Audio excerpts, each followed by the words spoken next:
नमस्कार, स्वागत है आप सभी का एक बार फिर से आपके अपने चैनल बोलचाल तमिल भाषा में। मैं हूँ उमा। इस वीडियो में आज हम रोज़मर्रा की ज़िंदगी में इस्तेमाल होने वाले कुछ ज़रूरी तमिल वाक्य सीखने वाले हैं।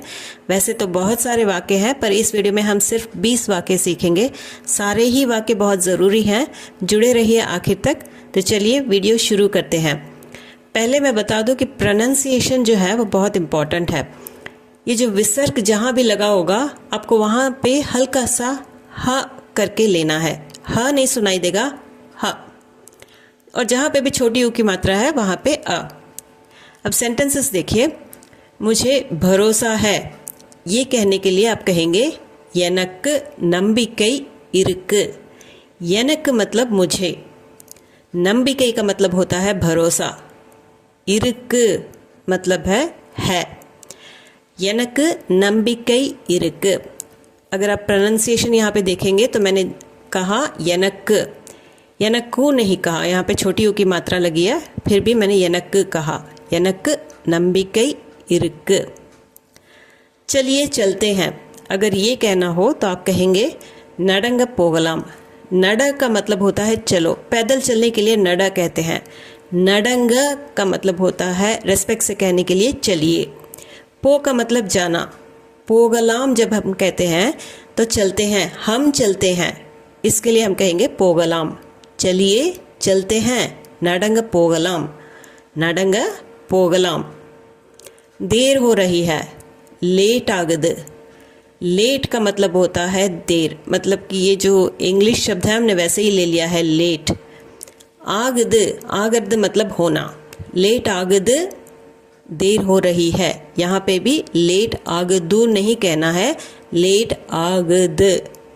लेट आगद देर हो रही है, लेट आगद। हिम्मत ना हारे, मनो तलरादींगे। मनम का मतलब होता है मन, तलरद का मतलब होता है थोड़ा ढीला होना। तो उसके लिए आप हिम्मत ना हारे, डोंट लूज़ योर हार्ट, ये कहने के लिए आप कहेंगे मनो तलरादेंगे। मनम तलरा देंगे। जो मनम जो है उसका प्रोनाउंसिएशन मनो, स्पोकन तमिल में मनो तलरा देंगे ना, उसको अच्छे से बांध के रखें, मनो तलरा देंगे।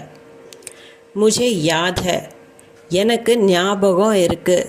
यनक का मतलब होता है मुझे, ஞாபகம் मतलब कि याद होना, ஞாபகம் का मतलब होता है याद, इरुक्कु का मतलब है।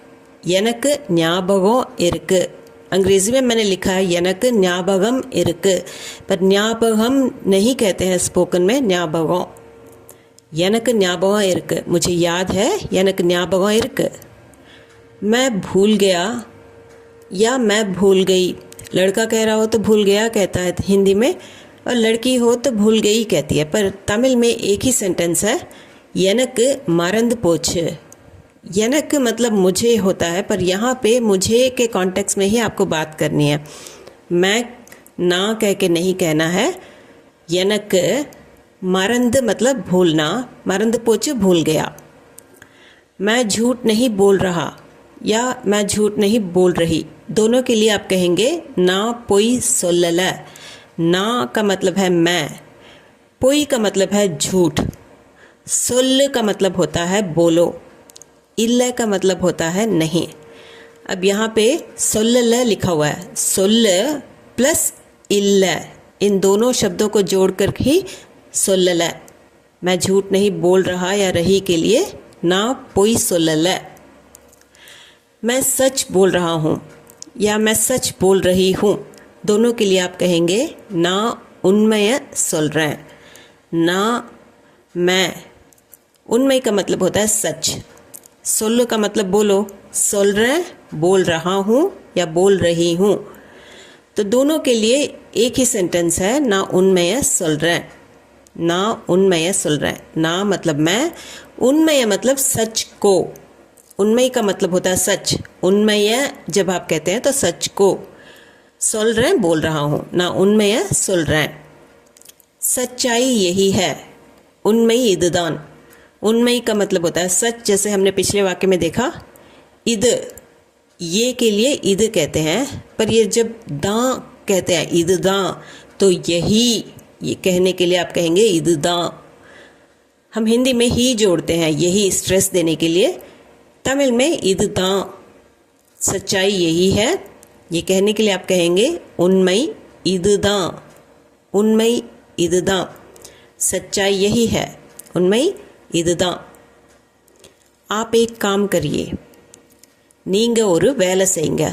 நீங்க मतलब आप, नी का मतलब तुम, நீங்க आप, ஒரு मतलब एक, वेल मतलब काम। यहाँ पे एक के लिए हमने उन्न नहीं यूज़ किया है। जब आप किसी चीज़ के साथ जोड़ देते हैं, किसी और शब्द के साथ जोड़ देते हैं, जैसे एक काम हुआ यहाँ पे, तो आप उन्न वेल नहीं कहेंगे, आप कहेंगे ओरु वेल। सही का मतलब करो। सेइंग जब इंग लगाते हैं तो रिस्पेक्ट के साथ बोलने के लिए लगाते हैं। करिए, कीजिए, दोनों के लिए सेइंग या पन्नुंग भी कह सकते हैं आप एक काम करिए, नींग ஒரு வேலை செய்யுங்க या फिर नींग ஒரு வேலை பண்ணுங்க।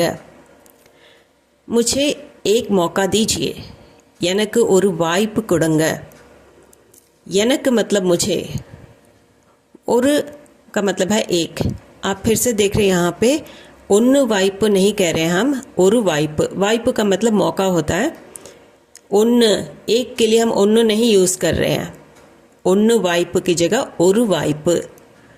कोडुंगा मतलब, कोडु मतलब दो, कोडुंगा दीजिए, मुझे एक मौका दीजिए, எனக்கு ஒரு வாய்ப்பு கொடுங்க, எனக்கு ஒரு வாய்ப்பு கொடுங்க। मुझे सोचने दीजिए, என்ன யோசிக்க விடுங்க। यन्न यहाँ पे क्या के लिए जो हम यन्न यूज़ करते हैं वो नहीं है, इसका जो असली रूप है वो है यन्नई। बोलचाल में यन्न, मुझे के लिए यन्न। योसी मतलब सोचो, योसी का सोचने को, विडंगा मतलब छोड़िए, पर सोचने दीजिए कहने के लिए योसी के विडंगा। मुझे सोचने दीजिए, यन्न योसी के विडंगा, यन्न योसी के विडंगा। क्या आप व्यस्त हैं? நீங்கள் வேலையா இருக்கீங்களா? நீங்கள் मतलब आप, வேலை का मतलब होता है काम। इरकर्द मतलब है के लिए यूज़ करते हैं, पर जब हम क्वेश्चन में पूछते हैं तो आ की मात्रा से हम इसे अंत करते हैं इरकिंगला करके, और रिस्पेक्ट के साथ हमने इरकिंगला, इंग भी बीच में लगाया है। इरकया अगर कहना हो तो क्या तुम व्यस्त हो के लिए इरकया। अब हम आप कह के कह रहे हैं तो इरकिंगला, नींग आप, वेलिया इरकिंगला, क्या आपको कोई काम है, नींग वेलिया इरकिंगला, क्या आप व्यस्त हैं, ये कहने के लिए आप नींग वेलिया इरकिंगला ये भी पूछ सकते हैं। या फिर बहुत आसानी से आप नींग बिजिया, बिजी इंग्लिश शब्द है वैसे ही लेके आप क्या आप व्यस्त हैं के लिए नींग बिजिया। बिज़ी आप सब जानते हैं कि जब कोई व्यस्त होता है तो बिज़ी कहते हैं हम इंग्लिश में, तो वो वर्ड यूज़ करके भी आप आ लगाकर उसे क्वेश्चन में बदल सकते हैं। नींग बिजिया, क्या का जो ट्रांसलेशन है वहाँ पे, यहाँ पे ज़रूरत नहीं है उसकी। नींग यन्न बिजिया ये कहने की ज़रूरत नहीं है, नींग बिजिया, नींग बिजिया। मेरी तरफ देखिए, ये पक्कों पारुंगा। यन का मतलब होता है मेरी, पक्कम का मतलब होता है तरफ, मेरी डायरेक्शन में, मेरे डायरेक्शन में देखिए, ये कहने के लिए ये पक्कों। पार का मतलब देखो, पारुंग देखिए। ये हम रेस्पेक्ट के साथ बोल रहे हैं, किसी को इज्जत देके जब बोलते हैं तो पारुंग, इंग भी लग जाता है। ये मेरी पक्कों तरफ पारुंग देखिए, मेरी तरफ देखिए के लिए ये पक्कों पारुंग, ये पक्कों पारुंग। कोई भी ध्यान नहीं देगा, आप किसी से कह रहे हैं कि कोई भी ध्यान नहीं देगा, आपको जो काम करना है करो, तो आप कहेंगे यारूं गवनिक माटांग। यारूं मतलब कोई भी। यहाँ पे जब यारूं कहते हैं तो स्ट्रेस दे के कहते हैं, कोई भी जैसे हम हिंदी में कहते हैं तो यारूं। गवनी का मतलब होता है ध्यान दो, गवनिक ध्यान देने के लिए हम गवनिक यूज़ करते हैं। माटांग, माट ये सब नेगेटिव सेंटेंसेस में हम यूज़ करते हैं। कोई भी ध्यान नहीं देगा ये कहने के लिए गवनिक माटांग, यारों गवनिक माटांग, कोई भी ध्यान नहीं देगा யாரும் கவனிக்க மாட்டாங்க. सब देख रहे हैं, எல்லாரும் பார்க்குறாங்க. எல்லா मतलब सब होता है. किसी चीज़ के लिए भी अगर सब चीज़ कहना हो तो भी हम यल्ला कहते हैं, पर जब यहाँ पे यल्लारो कहते हैं तो सब लोग के लिए कह रहे हैं. यल्लारो सब लोग. देखना मतलब पार. देख रहे हैं पाकरांग, पारकरांग ये है शब्द, पर बोलते समय यल्लारो पाकरांग. इंग जो है यहाँ पे बहुवचन के लिए लगाया गया है. इंग जैसे हमने हिंदी में है कहा है. यल्लारो पाकरांग. गुस्सा मत कीजिए, कोबा पड़ा देंगे. कोबम का मतलब होता है गुस्सा.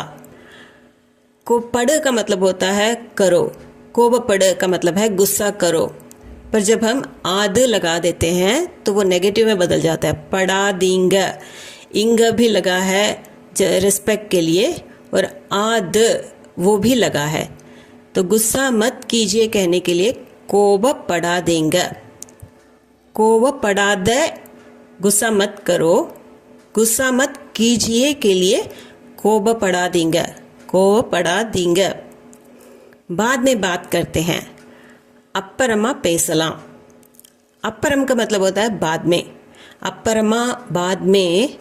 पेस का मतलब बोलो या बात करो.